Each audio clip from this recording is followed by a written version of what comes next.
Le chevalier, la mort et le diable, gravure au burin, réalisée en 1513 par Albrecht Dürer, dans un grand ensemble de 3 gravures. Le chevalier, la mort et le diable, la mélancolie, et Saint Jérôme dans sa cellule.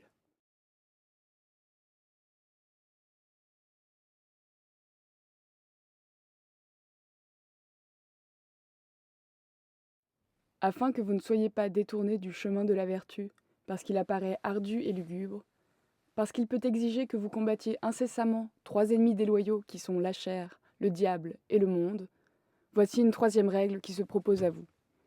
Tous ces mauvais esprits et ces fantômes qui viennent vous assaillir comme dans les gorges d'enfer, vous devez les compter pour rien, suivant l'exemple de l'aîné de Virgile.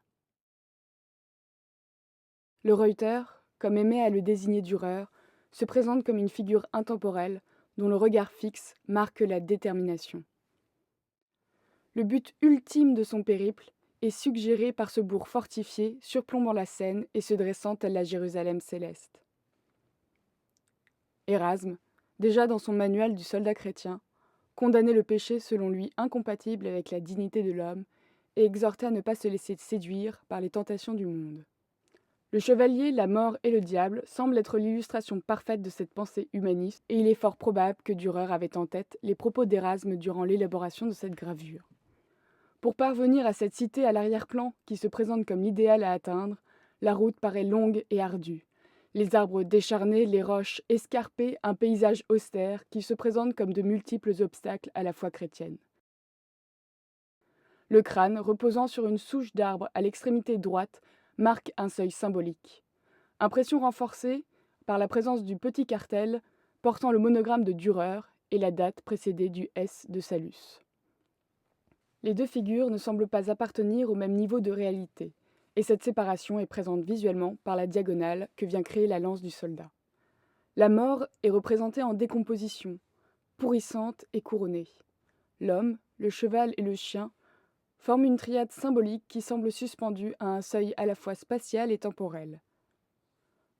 Devant la prégnance du couple fusionnel homme-cheval, le diable apparaît même comme grotesque, bien que ce type de représentation aux groins de pourceau et ailes de chauve-souris soit fréquent à l'époque. Son regard vide et hébété contribue à le décrédibiliser davantage. L'inconsistance de ces 2 figures s'illustre notamment par un effet de raccourci qui les relègue au second plan et contraste pleinement avec la figure centrale. Et comment ne pas saluer la prouesse technique de l'artiste dans le traitement de l'impressionnante musculature du cheval qui se déploie sur toute la largeur de la composition. Voici un bel exemple des recherches qu'a pu mener Dürer sur l'anatomie et les proportions.